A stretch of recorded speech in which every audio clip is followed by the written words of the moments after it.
দিলে মানে ছাইড়ে দেবো তোমার হাজবেন্ড। তারপর 1 লাখ টাকার পরে কইছে 50,000 টাকা দিও। 50,000 আমি আমার তো না, আমি কেমনি দিতে পারতাম। আমি কইছি তাই স্কুটি পেঁচে দাও, বন্ধক দিয়ে দাও, তোমার হাজবেন্ড তাইলে ছাইড়ে দিয়ে দেবো। আমার হাজবেন্ড আইসে দোকানে দুধ নিতে। ওই সময় মানে আমার ফোন করে কইছে, মানে আধা ঘন্টা পর হয়েছে আমার ফোন করে কইছে তোমার হাজবেন্ড ধরা পড়ছে, তুমি আইয়া লয়া যাও গা, এমন করছে। তাইলে আমি তো মানে ওই সময় কোনো বিকাশ উচাল কোনখানে বাড়ি? উজানো কই না করছে। তোমার নাম কি? আমার নাম গঙ্গাদেবী। বাড়ি কোনখানে তোমার? আমার হাজবেন্ড দুধ নিতে আইসে স্কুটি দিয়া, ওই সময় আটকাইয়া এমন করে রাখিয়া পাঞ্জা রাখছে।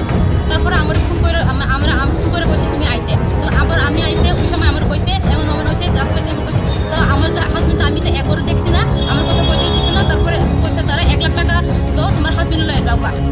তারপরে স্যার আমি তো কিছু বুঝতে পারছি না, আমি কি লেগে দিব এমন কইছে। আমি তারপরে না এমন এমন হইতেছে তুমি দিও। তারপরে কইছে 50,000 টাকা দিতে কইছে।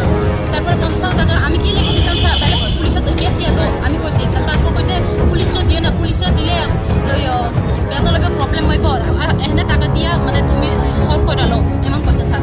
আমার কাছে তো টাকা নেই, আমি কি লেগে কেমনি আমি দিয়া সলভ করতাম, আমি এমন কইছে। হাজবেন্ড দোকানে আইসি, আমার হাজবেন্ড আমার 50 টাকা মাঙ্গিয়া মানে দোকানে আইসি দুধ নিতে। তারপর আমি আধা ঘন্টা পরে আইসি মানে